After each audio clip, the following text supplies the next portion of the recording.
We're living in a world where there's so many amazing things, so many good options out there. Actually, you can never run out of amazing gentlemen. You can never run out of a list of very beautiful ladies who are beautiful physically and have amazing personalities. They're just it from head to toe. But the problem is, you are in a marriage, you are in a committed relationship. How do you deal with such temptation? How do you continue with what you have settled for? How do you manage? This is the video for you. Hello and welcome to this channel where I talk about marriage, relationships, family, parenting, and all those amazing things. If that's something you're interested in, subscribe and like. A wise man once told me, giving too much attention to the wrong things can mess you up. Think about it. Are you giving that co-worker of yours more attention than your spouse? Are you giving your neighbor more attention than your partner? Are you giving the girl that keeps walking down the street or jogging every evening more attention than your wife? I mean, it starts from there. Yes, we all see that he is amazing, she is very beautiful, she's very sexy, and when you compare her to your wife, oh my god, this difference is so big. There's so much that seems to be more eye-catching on the other hand compared to this other person that you're with at home. Now, the more you think about it, the more that temptation actually gets into your body and begins to cause a certain reaction. So every time you see her, you're not thinking straight, you're thinking of getting into the bed with her or doing some very nasty things with him or her, because you are giving them so much attention. How about you flip it to the other side? Why don't you give your partner more attention? Have you checked on them throughout the day? Regardless of the fact that your co-worker is amazing, they are very smart, even the way they speak and articulate issues at work is just it. I mean, that's the kind of man you want.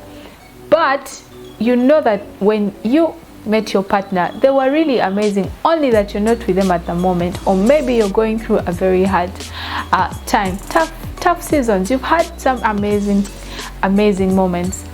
Have you actually checked on them to find out how they are, as opposed to you spending your entire break time having a dream conversation with this co-worker of yours that pulls the attraction more and more? I mean, makes it go stronger and stronger. Give your spouse, give your partner more attention. Check on them, take them out for dinner, dress up and do something really crazy, out of the ordinary. Your conversations, light them up and try to get away from what should you do for the children, what are we going to have for dinner, this is missing on the list, we should shop some more diapers, and just spice it up a little. You realize that, oh, actually my husband has it all. But if you don't do those things, then your mind is going to be swept into this other person and you mess up that beautiful marriage, that beautiful relationship that you've always had with your partner. The second thing that you can do is say no. It doesn't have to say no. Sometimes we don't want to say no. We sort of feel like we're enjoying it when they're trying to pamper us. They're trying to say those really amazing comments to us. You look good, you're hot, you're sexy, I like that presentation you made. I mean, all those things that your partner is not telling you at the moment, and you just want to keep them coming because, I mean, they make you feel good. But the truth is, you need to have boundaries. Say no. Cut them off. When you feel like the conversation is going east instead of going west, why not end it? Why do you have to keep hitting their inbox? Why do you have to keep starting conversations by asking open-ended questions? Why do you have to stay on the table as he keeps telling you those things? Just say no, walk away. Saying no can be walking away. Saying no can be discontinuing that chat. Saying no can be passing on that dinner date or dinner, celebration that he or she is suggesting.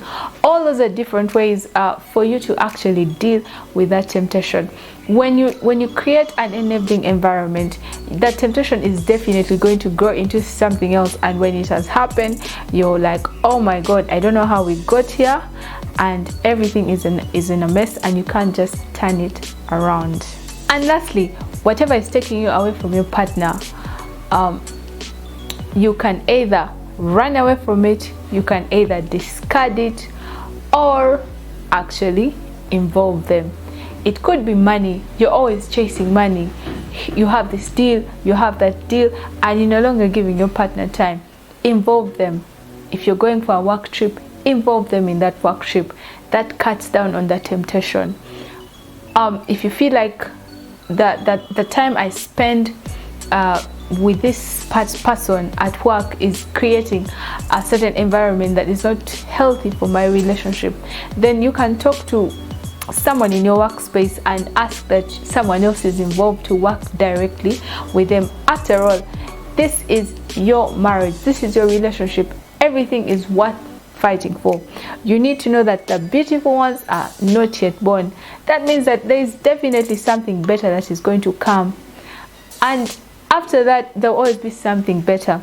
But remember, that is your spouse, that is your amazing relationship.